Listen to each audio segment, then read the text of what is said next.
Hello everyone. सो आज की video में आप लोग देखने वाले हैं आरआरबी ग्रुप डी एग्जाम 1 दिसंबर 2025 को फर्स्ट शिफ्ट में पूछे गए जीके जीएस, जो कि अभी आने वाले एग्जाम में भी काफी इंपॉर्टेंट रहने वाले हैं। आप लोगों को देखने मिलेगा कि तीनों शिफ्ट में कुछ कुछ क्वेश्चन ऐसे हैं जो अभी से ही रिपीट होने स्टार्ट हो गए हैं। जो क्वेश्चन 27 नवंबर के फर्स्ट शिफ्ट में पूछा गया है उससे रिलेटेड क्वेश्चन थर्ड शिफ्ट में भी पूछे गए हैं, जो सेकंड शिफ्ट में पूछा गया है उससे रिलेटेड भी थर्ड शिफ्ट में पूछे गए हैं। तो अभी और भी बहुत सारे क्वेश्चन देखने को मिलेंगे जो रिपीट होने वाले हैं। सो ग्रुप डी एग्जाम तो स्टार्ट हो चुका है। अब जितने भी शिफ्ट पार होते जाते हैं आप लोग उनके सारे क्वेश्चन को एनालाइज करते जाइए, किस किस तरह के क्वेश्चन पूछे जा रहे हैं, आगे किससे रिलेटेड क्वेश्चन पूछे जा सकते हैं। इन सारी चीजों को जानने के लिए वीडियो को एंड तक देखें। सो यहाँ पे फर्स्ट क्वेश्चन पूछा गया है 16वें वित्त आयोग के अध्यक्ष कौन है। तो देखिए 16वें वित्त आयोग के अध्यक्ष है अरविंद पनगड़िया, लेकिन इन्हें अभी नियुक्त नहीं किया गया है। इन्हें वित्त आयोग के अध्यक्ष के रूप में 1 अप्रैल 2026 को नियुक्त किया जाएगा।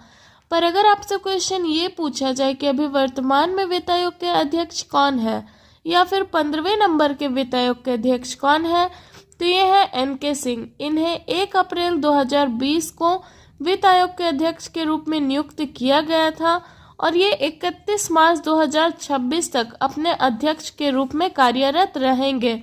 लेकिन इसके बाद 1 अप्रैल 2026 को अरविंद पनगड़िया को वित्त आयोग के अध्यक्ष के रूप में नियुक्त किया जाएगा।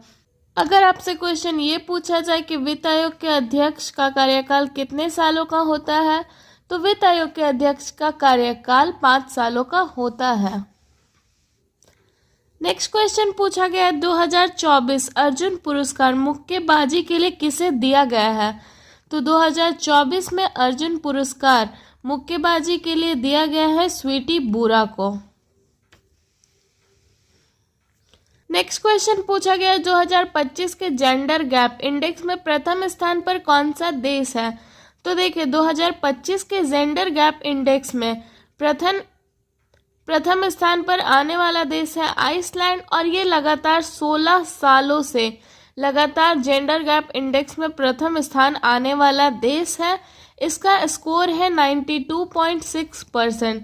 पर अगर आपसे ये पूछा जाए कि 2025 में जेंडर गैप इंडेक्स में दूसरा स्थान आने वाला कौन सा देश है, तो ये है आपका फिनलैंड। नेक्स्ट क्वेश्चन पूछा गया है कि निम्नलिखित में से कौन सा कार्बनिक यौगिक नहीं है। तो देखिए इसमें आपका 4 ऑप्शन दिया हुआ था, जिसमें से 3 ये हैं जो कि कार्बनिक यौगिक है।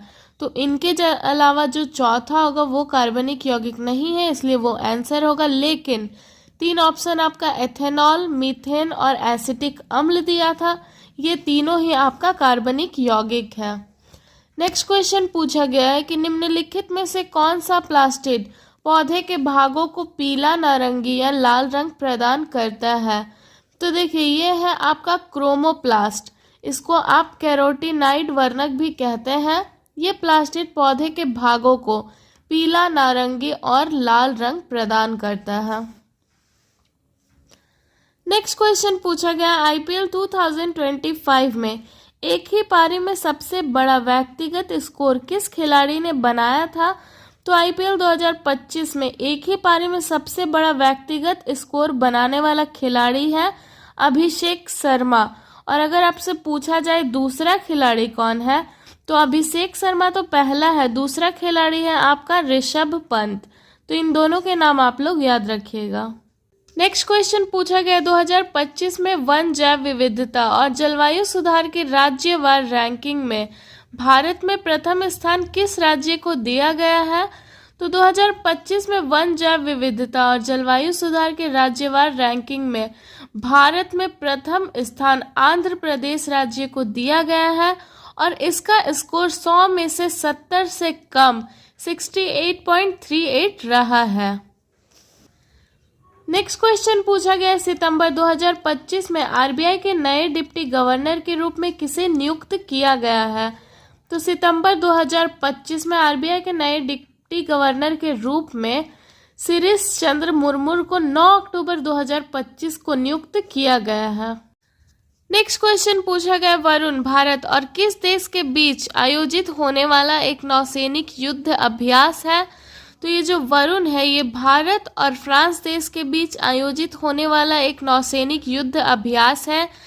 और तो और भारत और फ्रांस की नौसेनाएं 1993 से ही द्विपक्षीय समुद्री अभ्यास कर रही है। नेक्स्ट क्वेश्चन पूछा गया जून 2025 में किस देश ने 3 लाख से अधिक प्रतिभागियों के साथ एक गिनीज वर्ल्ड रिकॉर्ड स्थापित किया और ये रिकॉर्ड किस देश में हुआ है? तो ये रिकॉर्ड तो अपने भारत देश में हुआ है, तो इसे आप लोग याद रखिएगा। नेक्स्ट क्वेश्चन पूछा गया है गुजरात विधानसभा उपचुनाव 2025 के विजेता कौन है? तो देखिए विधानसभा का जो गुजरात में उपचुनाव हुआ है इसमें 2025 का आपका विजेता बीजेपी में है राजेंद्र चावड़ा और एएपी यानी कि आम आदमी पार्टी में है गोपाल इटालियन। तो इनमें से जो भी आपका आंसर में होगा वो करेक्ट आंसर होगा। नेक्स्ट क्वेश्चन पूछा गया 2025 में प्रित्जकर पुरस्कार किसे मिला है? तो 2025 में प्रित्जकर पुरस्कार से सम्मानित किया गया है लियो जियाकून को 4 मार्च 2025 को। नेक्स्ट क्वेश्चन पूछा गया 5 जून 2025 को मनाए गए विश्व पर्यावरण दिवस का मुख्य फोकस या फिर थीम क्या था? तो 5 जून 2025 को मनाए गए विश्व पर्यावरण दिवस का मुख्य फोकस प्लास्टिक प्रदूषण पर रोक था और इसका थीम था #beat plastic pollution. Next question पूछा गया फार्मिक अम्ल का रासायनिक सूत्र क्या होता है? तो फार्मिक अम्ल का रासायनिक सूत्र होता है HCOOH। इसे मेथेनॉइक अम्ल भी कहते हैं। ये चींटी के डंक में, बिच्छू के डंक में और केकड़े मतलब डंक में ये पाया जाता है, मधुमक्खी के डंक में भी। नेक्स्ट क्वेश्चन पूछा गया है 20 न्यूटन का एक नेट क्षैतिज बल 4 kg के एक ब्लॉक पर कार्य कर रहा है। ब्लॉक प्रारंभ में विराम अवस्था में है और बल 5 सेकंड तक लगाया जाता है। तो देखिए आपका यहाँ पे F दिया हुआ है 20 न्यूटन यानी कि जो फोर्स दिया हुआ है क्षैतिज बल ये आपका 20 न्यूटन दिया हुआ है। यहाँ पे आपका द्रव्यमान यानी कि मास 4 kg दिया गया है।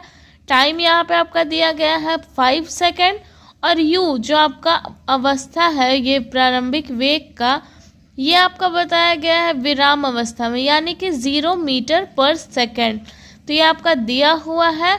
इससे हम लोग निकालेंगे A यानी कि एक्सेलरेशन त्वरण।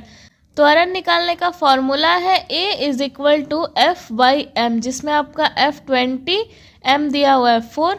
काटने पे यहाँ पे आपका त्वरण निकल गया 5 मीटर पर सेकंड स्क्वायर। अब इसमें गति का प्रथम समीकरण को इस्तेमाल करेंगे। तो गति का प्रथम समीकरण का आपका सूत्र है V = U + AT जहाँ पे आपका V वेलोसिटी यानी कि वेग निकालना है, U आपका प्रारंभिक वेग 0 दिया गया है, AT आपका यहाँ पे A निकला है यानी कि त्वरण 5 और यहाँ पे आपका टाइम भी 5 दिया हुआ है। तो 5 × 5 25 मीटर पर सेकंड आपका वेलोसिटी आ गया यानी कि ये आपका आंसर होगा।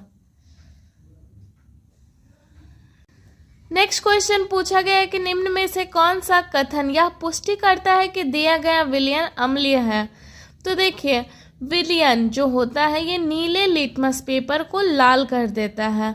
जैसे जो अम्लीय विलयन होता है ना ये नीले लिटमस पेपर को लाल कर देता है और जो क्षारीय होता है ये लाल लिटमस को नीला कर देता है। तो आप अम्ल वाले को अनीला करके याद कर सकते हैं। जैसे आ से अम्लीय हो गया आपका, नी से नीला और ला से लाल, तो ये आपका अनीला अनीला बन गया। और क्षारीय का आपका बन गया जो क्षारीय विलयन होता है ये लाल को नीला कर देता है, तो ये आपका छलानी हो जाएगा। ये ट्रिक है इसे याद करने का। क्वेश्चन पूछा गया है कि निम्नलिखित में से संभारिकों का कौन सा गुणधर्म सदैव भिन्न होता है? तो देखिए संभारिक वो परमाणु होता है जिसका द्रव्यमान संख्या समान होता है लेकिन उसका परमाणु संख्या अलग अलग होता है और यही संभारिक का गुणधर्म है जो सदैव भिन्न होता है। नेक्स्ट क्वेश्चन में आपका पूछा गया था शक्ति का सही सूत्र क्या है? तो देखिए एग्जाम में एक सूत्र पूछा ही जा रहा है, तो यहाँ पे आपका शक्ति का सही सूत्र है P = W/T और एक है आपका P = F/v। तो ये आपका ऑप्शन में दिया हुआ था इसलिए ये करेक्ट आंसर होगा। नेक्स्ट क्वेश्चन पूछा गया है एक बिंब को 15 सेंटीमीटर फोकस दूरी वाले अवतल दर्पण के सामने 30 सेंटीमीटर की दूरी पर रखा गया है, तो प्रतिबिंब की दूरी ज्ञात करें। तो इसको निकालने का फॉर्मूला है 1/f is equal to 1/u plus 1/v। ये क्वेश्चन आपका अवतल है यानी कि ये नेगेटिव में, तो इसका जो भी 15 सेंटीमीटर या 30 सेंटीमीटर दिया इसको भी आपको माइनस में मान के ही बनाना है। और इसका प्रतिबिंब का दूरी ज्ञात करने का इसका फॉर्मूला है 1/f is equal to 1/u plus 1/v। तो यहाँ पे आपका f और u तो दिया हुआ है, f आपका दिया हुआ है 15 सेंटीमीटर और u आपका दिया हुआ है 30 सेंटीमीटर। इसे इस तरह से बैठा लेना 1/-15 is equal to 1/-13 plus 1/v। और इसे सॉल्व करने पे आपका आंसर आ जाएगा v जो है प्रतिबिंब की दूरी -30 सेंटीमीटर, और ये आपका आंसर हो जाएगा। नेक्स्ट क्वेश्चन में पूछा गया है एक समान गति के संदर्भ में निम्नलिखित में से कौन सा कथन गलत है। तो एक समान गति के संदर्भ में आपका 4 ऑप्शन दिया हुआ था, जिसमें आपका 3 ये है, वस्तु समान समय अंतराल में समान दूरी तय करता है, जो कि गति के संदर्भ में सही है। दूसरा है आपका त्वरण शून्य होता है क्योंकि वेग में कोई परिवर्तन नहीं होगा, ये भी गति के संदर्भ में सही है। तीसरा है आपका वेग अपरिवर्तित रहता है। तो ये तीनों ही जो ऑप्शन दिए हुए हैं ये गति के संदर्भ में सही है, तो इसे आप लोग याद रख लीजिएगा कि गति के लिए क्या सही है, और सही याद रहेगा तो गलत तो आप चुन ही लेंगे। नेक्स्ट क्वेश्चन पूछा गया है प्रिज्म के बारे में निम्नलिखित में से कौन सा कथन सही है।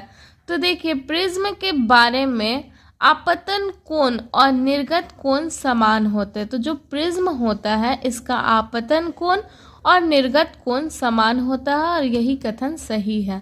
नेक्स्ट क्वेश्चन पूछा गया है शुक्र वाहिनी का मुख्य कार्य क्या है। तो देखिए शुक्र वाहिनी का मुख्य कार्य है शुक्राणुओं को वृषण से अधिवृषण में और फिर स्खलन के दौरान मूत्र मार्ग तक पहुंचाना। नेक्स्ट क्वेश्चन पूछा गया है लाइसोसोम का मुख्य कार्य क्या है। तो देखिए लाइसोसोम का मुख्य कार्य है अपशिष्ट को तोड़ना और कोशिका के पाचन तंत्र के रूप में कार्य करना। तो ये सारे क्वेश्चन आपका 1 दिसंबर के फर्स्ट शिफ्ट में पूछा गया है। इन सारे क्वेश्चंस को आप लोग अच्छे से याद कर लीजिएगा।